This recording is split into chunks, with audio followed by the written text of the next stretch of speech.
है, तो पैलिंड्रोमिक का मतलब क्या होता है, स्टार्टिंग उसी से वर्ड से हो और एंडिंग भी उसी वर्ड से हो, इसी को कहते हैं पैलिंड्रोमिक वर्ड्स। जैसे हमने बताया था कि जैसे हम लोग लेते हैं, मान लो हिंदी में लेते हैं मलयालम, मलयालम। अब एक चीज़ आप ध्यान दीजिएगा कि इसकी स्टार्टिंग किससे हो रही है, म से हो रही है, एंडिंग किससे हो रही है, म से हो रही है। यही चीज़ अगर हम डीएनए में अप्लाई कर दें, यानी डीएनए के दो स्टैंड हो और दोनों में क्या हो, न्यूक्लियोटाइड हो जो एक दूसरे के पैलिंड्रोमिक वर्ड्स हो, क्या हो, पैलिंड्रोमिक वर्ड्स। यहाँ पे हम छोटा सा एग्जांपल देखते हैं। एग्जांपल क्या है, देखिए मान लेते हैं ये वाला 5 to 3 है और ये एक लेते हैं यहाँ पे 3 to 5। अब ध्यान दीजिएगा दो लिए हैं हमने, तो यहाँ पे हमने जैसे ले लिया GAATTC, शुरुआत किससे हुई, जी से हुई है। अब एंडिंग भी आप देखिएगा कि एंडिंग भी किससे होगी, जी से होगी, ध्यान से देखिएगा।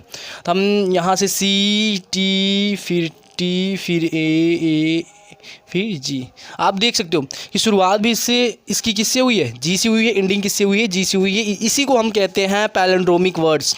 और इसी कॉन्सेप्ट पे हमारा क्या कहते हैं, जितने भी एंडोन्यूक्लियस एंजाइम होते हैं वो काटते हैं। अगर उनका क्रम ध्यान दीजिएगा, उनका क्रम GAATTC है, तो वो एंजाइम हमेशा G और C के बीच में न्यूक्लियोटाइड को अलग करेगा। ये बात आप लोग एकदम इम्पॉर्टेंट है, ध्यान से समझ लीजिएगा कि अगर EcoR1 एंजाइम है तो वो किस स्थल पे काटता है, यदि उसका कोड GAATTC है तो वो हमेशा G और C के बीच में न्यूक्लियोटाइड को अलग करता है। बस बात ख़त्म। अब हम यहाँ पे देखते हैं कि हमारे पास दो डीएनए हैं। एक डीएनए है हमारा वेक्टर यानी प्लाज्मिड, वेक्टर यानी प्लाज्मिड संवाहक जिसको कहते हैं, एक उसका डीएनए है, और एक हमारा बाहरी डीएनए है जो हम प्लाज्मिड के अंदर एंटर कराना चाहते हैं। प्लाज्मिड क्या होता है, तो सिर्फ इतना इंट्रोडक्शन दे सकता हूँ कि प्लाज्मिड जो है वो किसी जीवाणु की कोशिका में डीएनए के अलावा एक छोटा सा आनुवंशिक अणु है जो अपनी प्रतिकृति बनाने के लिए सक्षम है, वो किसी पे डिपेंड नहीं होता है। अब ध्यान दीजिएगा यहाँ पे, तो हमने अपने प्लाज्मिड का डीएनए ले लिया और बाहरी डीएनए जो हम जिसका उत्पादन कराना चाहते हैं, जिस जीवाणु में कराना चाहते हैं उसके लिए। अब ध्यान दीजिएगा, यहाँ से दो बातों को आप ध्यान से समझिएगा। यहाँ से जो उसका न्यूक्लियोटाइड का क्रम है GAATTC है, ये हमारे प्लाज्मिड का है, ठीक है। और यहाँ पे हम देखें तो ध्यान दीजिएगा, जब भी काटेगा एंडोन्यूक्लिक एंजाइम तो एक दूसरे के कंप्लीमेंट पे काटेगा और पैलिंड्रोमिक वर्ड्स पे काटेगा। अब ध्यान दीजिएगा GAATTC है।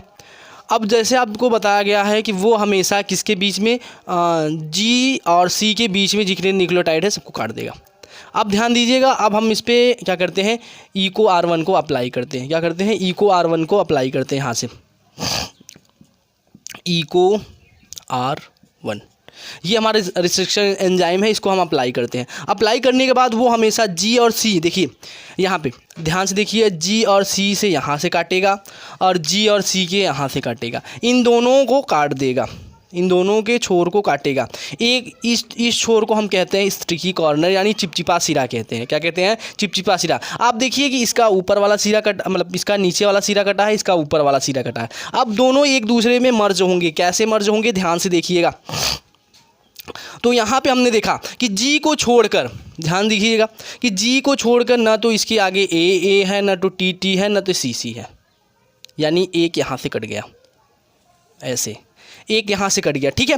ये ऊपर वाला हिस्सा गायब, इसका नीचे वाला हिस्सा बचा है TTAA। ध्यान दीजिएगा, जब भी काटेगा G और C के आगे से काटेगा। कहाँ से काटेगा, G और C, यानी G और C एक बैरियर का काम करेंगे, बैरियर लग जाएगा, उसके बाद ये काटना शुरू करेगा। अब ध्यान दीजिएगा, ध्यान देने वाली बात ये है, ऊपर वाला कट गया इसका, अब हम अपने बाहरी डीएनए का है उसका हम नीचे का सिरा काटेंगे, क्योंकि तभी तो एक दूसरे का कंप्लीमेंट होंगे। तो मान लीजिए हम यहाँ से क्या कर दिए, ये वाला सिरा काट दिए। अब ध्यान दीजिएगा, ये वाला सिरा हमने काट दिया, अब हमें क्या करना है, तो देखिए हमारे डीएनए का ये वेक्टर का ऊपर वाला और क्या कहते हैं बाहरी डीएनए का नीचे वाला, यानी इसका ऊपर वाला बच जाएगा, इसका क्या बच जाएगा, ऊपर वाला बचेगा और इसका नीचे वाला। अब ध्यान से समझिएगा, समझने वाली बात क्या है, तो समझने वाली बात ये है कि हमें जी और सी के मध्य में काटना है। इसको रहने देते हैं, यहाँ पे यहाँ से काटते हैं, जी और सी के मध्य में काटना है। देखो यहाँ भी जी और सी है, लास्ट में यहाँ भी जी और सी है, उन दोनों के मध्य में जितने भी आएंगे सबको उड़ा देना है, ये बात ध्यान से समझना। अब ध्यान दीजिएगा, इन दोनों को चिपकाएंगे कैसे, तो ये दोनों कटने के बाद क्या बन जाते हैं, स्टिकी कॉर्नर बन जाते हैं, चिपचिपा सिरा बन जाते हैं, ये दोनों आपस में चिपक जाते हैं। अगर नहीं चिपकते तो इसके लिए एक एंजाइम होता है जो डीएनए के खंडों को जोड़ता है, जिसको हम कहते हैं लाइगेज। क्या कहते हैं, लाइगेज कहते हैं। अगर मान लीजिए बाय डिफ़ॉल्ट ये चिपचिपा सिरा आपस में नहीं जुड़ा तो इसमें हम लाइगेज एंजाइम का उपयोग करते हैं जो स्टिकी सिरे को जोड़ देता है। अब ध्यान दीजिएगा, ध्यान समझने वाली बात ये है। अब बात आई इसको जोड़ने के लिए, कट तो गया है, यहाँ पे जी और सी को छोड़ के यहाँ पे कटा है, जी और सी को छोड़ के यहाँ पे कटा है, इसको भी नहीं काटेंगे। जी और सी जहाँ है उसके मध्य में ही काटेंगे, उसके बाहर नहीं काटेंगे। अब ध्यान दीजिएगा, इसको हम जोड़ने की आई बात जोड़ने की, तो यहाँ पे ऐसे ही जोड़ा जाता है। देखो यहाँ देखिए जी सी है, जी सी अपना वैसे है, यहाँ पे सी जी है, सी जी वैसे ही रहेगा, क्योंकि इसके मध्य में हमें काटना है, मतलब जोड़ना, कटे हुए को अब जोड़ना है। अब ध्यान दीजिएगा, तो पहले हम क्या करते हैं, ऊपर वालों को जोड़ते हैं। यहाँ इस वालों को लिखें तो यहाँ पे A A A A T T T T. अब इसका संपूरक क्या है, कॉम्प्लीमेंट क्या है, आप लोग खुद जानते हो कि डीएनए में एडनिन से थाइमिन, थाइमिन से एडनिन, ग्वानियोसिन से साइटोसिन, साइटोसिन से ग्वानियोसिन, यही जुड़ेगा।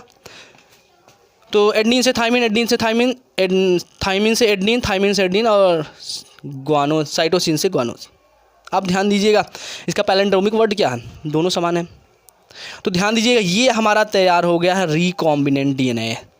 क्या तैयार हो गया है, रिकॉम्बिनेंट डीएनए। यही टेक्नोलॉजी, ध्यान दीजिएगा, यही जो काटने का अनुक्रम है, काटने की टेक्नोलॉजी है, यही अप्लाई होती है इको R1 के साथ। यदि उसका सीक्वेंस इस प्रकार से है, जी उसके बाद क्या कहते हैं, यहाँ पे दिया हुआ ना GAATTC है, तो वो हमेशा जी और सी के बीच में काटेगा। बस आपको इतना ध्यान देना है और इसी प्रकार से फिगर ड्रॉ कर देना है। बस सारी बायोटेक्नोलॉजी में जो रिकॉम्बिनेंट डीएनए बनने की क्या कहते हैं प्रोसेस है, वो सब इसी में समाप्त हो जाएगी।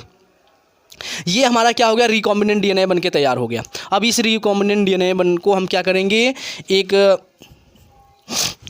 जीवाणु की कोशिका लेंगे जो उसका उत्पादन करेगा, उसी में हम क्या करेंगे, इसको एंटर करा देंगे। एंटर कराने के बाद क्या होगा कि हमारी जो प्लाज्मिड है उसकी प्रतिकृति बनेगी, प्लाज्मिड की अगर कॉपी बनेगी तो हमारे डीएनए, जो यहाँ पे डीएनए हमने जोड़ा है उसकी भी कॉपी बनेगी। और ऐसे ही मतलब पेनिसिलिन का मतलब एक प्रकार से प्रतिजैविक है, उसका भी निर्माण किया जा रहा है, इंसुलिन का निर्माण किया जा रहा है, तमाम दवाओं का निर्माण किया जा रहा है।